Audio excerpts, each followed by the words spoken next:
जो बड़ी तेज़ी से ट्रायल हो रहा था वो कल रुक चुका है।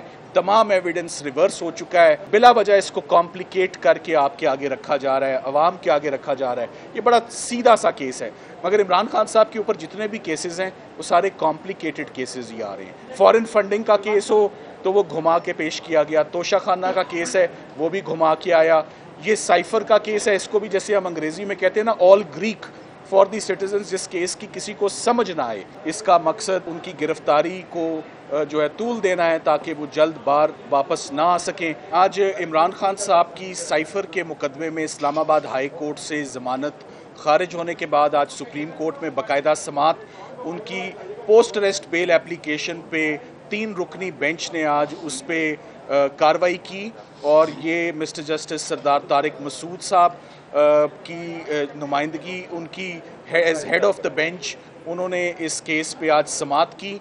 आज काफ़ी तफसीली कार्रवाई हुई, नोटिस स्टेज पर FIR पढ़ी गई, ऑफिशियल सीक्रेट्स एक्ट का कानून पढ़ा गया, जुर्म का इतलाक पढ़ा गया और साथ ही साथ ये देखा गया कि हमारी मेन ग्राउंड्स क्या हैं।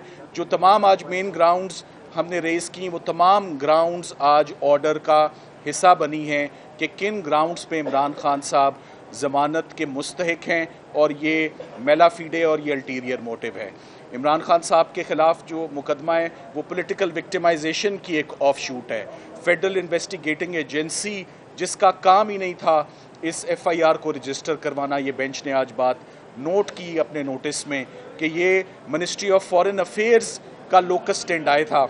ये उनका केस बनता था जिसको मिनिस्ट्री ऑफ इंटीरियर ने ये केस रजिस्टर करवाया। इसमें इतना अरसा ताख़ीर क्यों हुई इस केस को रजिस्टर कराने में? तकरीबन 1 साल की ये बात नोट की गई।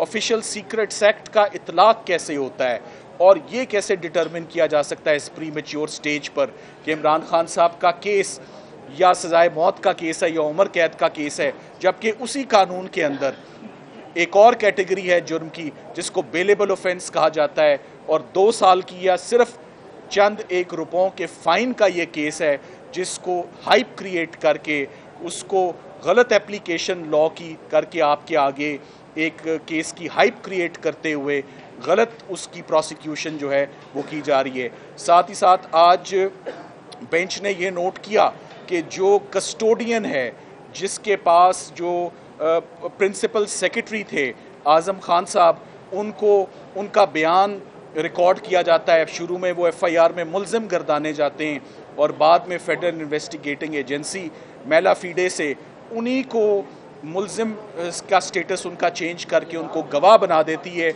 और उनका 164 का बयान रिकॉर्ड कर देती है। जबकि याद रहे कि आज़म खान साहब अगवा हो गए और वो बहुत दिन तक गायब रहे। उनके घर वालों ने एक FIR रजिस्टर करवाई थी। इस्लामाबाद हाई कोर्ट में हेबियस कॉर्पस की पिटिशन हुई और फिर वो सामने आए, मंजर आम पर आए और सामने आने के बाद वो मुल्ज़िम बन गए। मुल्ज़िम से उनका स्टेटस चेंज होकर गवाह का बन गया इमरान खान साहब के against.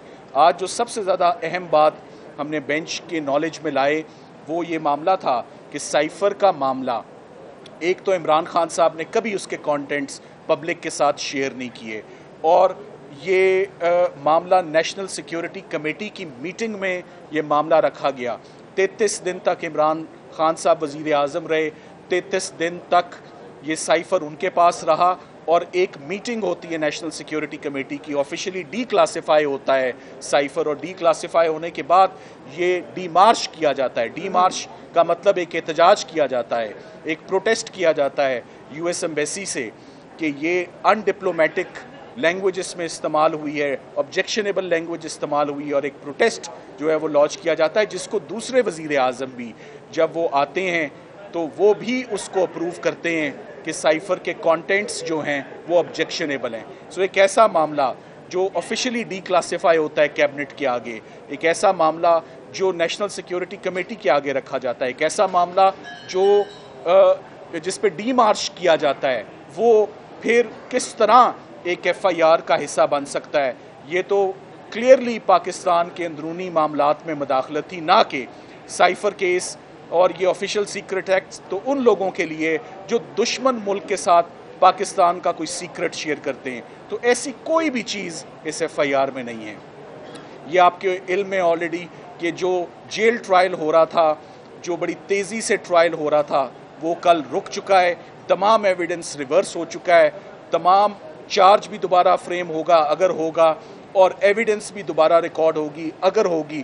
For the time being آج سپریم کورٹ نے ان کی ضمانت کی اپلیکیشن پر نوٹس جاری کیا ہے فیڈرل انویسٹیگیٹنگ ایجنسی کو، اسٹیٹ کو، اور یہ بہت جلد اب یہ پوسٹ اریسٹ بیل عمران خان صاحب کی یہ ٹیک اپ ہوگی، شاہ محمود قریشی صاحب کی بھی بیل بہت جلد اسی ہفتے، وہ بھی ہم امید کرتے ہیں کہ وہ ساتھ کلب ہو کے ان دونوں پٹیشنز کا فیصلہ، فارمر پرائم منسٹر کا اور فارمر فورن منسٹر کی پوسٹ اریسٹ بیل اپلیکیشن کا فیصلہ بہت جلد انشاءاللہ سپریم کورٹ سے متوقع ہے۔ صاحب یہ بتائیے گا کہ کیا بنیادی الزام کو کیا ہے کہ اس میں سائفر کی کاپی گم ہونا ہے یا اس کا متن جو ہے وہ لیک ہونا ہے؟ دیکھیں، بنیادی الزام تو 3-4 انہوں نے الزام لگائے۔ ایک الزام تو یہ ہے کہ جو پرائم منسٹر آفس کی کاپی ہے وہ واپس نہیں آئی، تو ایک کاپی واپس نہ آنے کے اوپر اگر ایک وزیر اعظم کو اندر جیل میں رکھا ہوا ہے تقریباً 80-90 دن سے، تو یہ بڑا انفارچونیٹ ہے۔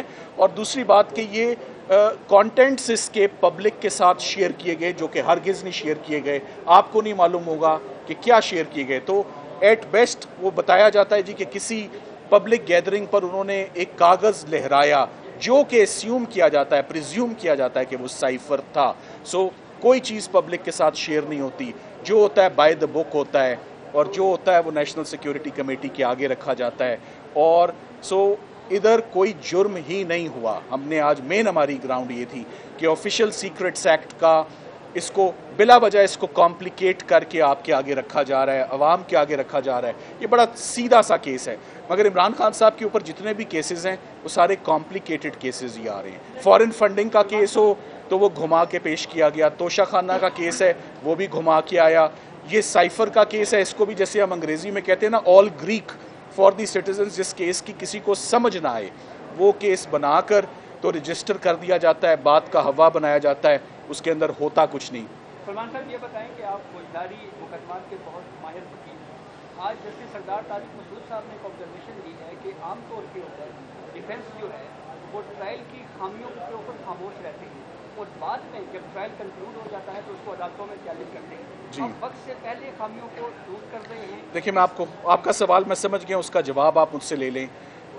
جو کل سارے کا سارا ایویڈنس ریورس ہو گیا اور دوبارہ نیا ٹرائل آرڈر ہوا، ہم سمجھتے ہیں کہ میں یہ سمجھتا ہوں کہ اس سے ڈیفنس کو نقصان نہیں ہوا، اس سے سرکار کو نقصان ہوا ہے، اس سے مدعی کو نقصان ہوا ہے۔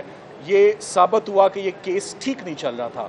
آخرکار ایک ڈویژنل بینچ کا انٹرا کورٹ اپیل کا فیصلہ ہے کہ تمام ایویڈنس دوبارہ ریکارڈ ہوگا اور ریورس ہوگا۔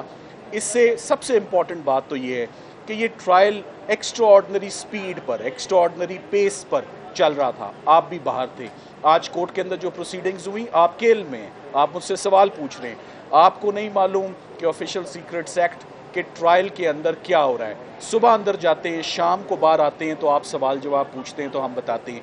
کرمنل ٹرائل اوپن ہونا چاہیے، ایویڈنس اوپن ریکارڈ ہونی چاہیے، کوئی ہینڈی کیپ نہیں ہونا چاہیے۔ سو یہ فیئر ٹرائل کے تقاضے پورے نہیں کر رہا تھا یہ ٹرائل جیل کے اندر، اور اس کو ہم نے درست طور پہ اس کو چیلنج کیا، اور درست طور پہ یہ تمام پروسیڈنگز، تمام ایویڈنس اب تک کالعدم قرار ہوئی ہیں، ان لافل، وائڈ اینڈ نل، اور ساتھ ہی ساتھ میں پورے کا پورا ٹرائل جسے ہم قانونی لینگویج میں وشیٹ کہتے ہیں، یہ سارا ٹرائل وشیٹ ہو گیا ہے۔ اب اثر 9 یہ دوبارہ اس کا آغاز ہوگا۔ سو اوورآل تو آپ کو معلوم ہے پولیٹیکل وکٹمائزیشن کے کیسز ہیں، ایک کے بعد ایک وہ چل رہے ہیں۔ اس کا مقصد کچھ اور ہے، اس کا مقصد عمران خان صاحب کو اندر ان کی گرفتاری کو جو ہے طول دینا ہے تاکہ وہ جلد بار واپس نہ آ سکیں۔ ہم امید کرتے ہیں جیسے آج یہ پہلا کیس ہے پوسٹ اریسٹ بیل کا عمران خان صاحب کا، پہلا، اس سے پہلے 30-40 جتنے بھی کیسز تھے وہ قبل از گرفتاری ان کی انٹائٹلمنٹ ہوئی پری اریسٹ بیل کی، یہ پہلا مقدمہ ہے پوسٹ اریسٹ بیل کا۔ سو امید کرتے ہیں کہ پوسٹ اریسٹ بیل گرانٹ ہوگی انشاءاللہ جس دن اس کی ہیئرنگ ہوگی۔ جو ہائی کورٹ کی جانب سے بتایا گیا، آپ کا اعتراض جج کی تعینات کے سلسلے میں تھا، اور دوسرا یہ کہ وہ جو وہاں سے جو آرڈر جاری ہوا اس کی جانب سے نوٹیفیکیشن جو जहां वजारत या काबीना की तरफ से था उसको बुनियाद बनाकर कहा गया है कि जेल के अंदर समातें नहीं होनी चाहिए। अब तो देखिए अभी तक का जो ऑर्डर आया है उसमें जज साहब की तैनाती को दुरुस्त करार दिया गया है, मगर ये 3 सफ़ों पे ऑर्डर है। अभी तफसीली ऑर्डर जो है ये आना है। जैसे तफसीली ऑर्डर आएगा आपके पास तमाम हकाइक आ जाएंगे कि बेंच की इंट्रा कोर्ट अपील में 2 मेंबर बेंच की तफसीली ऑब्जर्वेशंस क्या हैं। जब वो सामने आएंगी तो पता लगेगा, मगर मेरी जहाँ तक राय है ये ओपन ट्रायल होना चाहिए, ये पब्लिक में होना चाहिए। ये दहशत गर्दी का कंपाउंड F11 का G11 का बड़ा सिक्योर कंपाउंड है। इमरान खान साहब तकरीबन 1 साल वहाँ बड़ी बाकायदगी से हर हफ्ते आते रहे, तो जैसे पहले आते रहे उसी तरह अब सरकार की हिरासत में उनकी ज़िम्मेदारी बनती है कि वो पेश करें, वो लाएं, और ये ओपन ट्रायल पब्लिक की आंख में, कैमरे की आंख में, मीडिया की रिपोर्टिंग भी होनी चाहिए, और फेयरनेस का ट्रांसपेरेंसी आती है ओपन प्रोसीडिंग से, इससे फेयर ट्रायल इससे आता है, तो ये बंद कमरों में नहीं होना चाहिए। Thank you very much. देखिए सिक्योरिटी रिस्क पहले भी था, मगर जो ज्यादती अंदर हो रही है, वजीराबाद का वाक़या आपके इल्म में है, वजीराबाद के वाक़े में ऑलरेडी उनके ऊपर एक अटेम्प्ट हो चुकी है, मगर पुलिस की जिम्मेदारी है जैसे वो तमाम कैदियों को रोज़ाना के हिसाब से जेल से कोर्ट में पेश करते हैं, उसी तरह इमरान खान साहब को भी कोई स्पेशल ट्रीट ना किया जाए, like a common citizen, like a common person facing criminal case, उनको भी वैसे ही प्रोड्यूस किया जाए और ला के वो वैसे ही केस हो। पहले तो कभी किसी ने बात नहीं मानी थी 14 महीने, जब कहा जा रहा था कि उनकी जान को खतरा है, कोर्ट ना आने दें।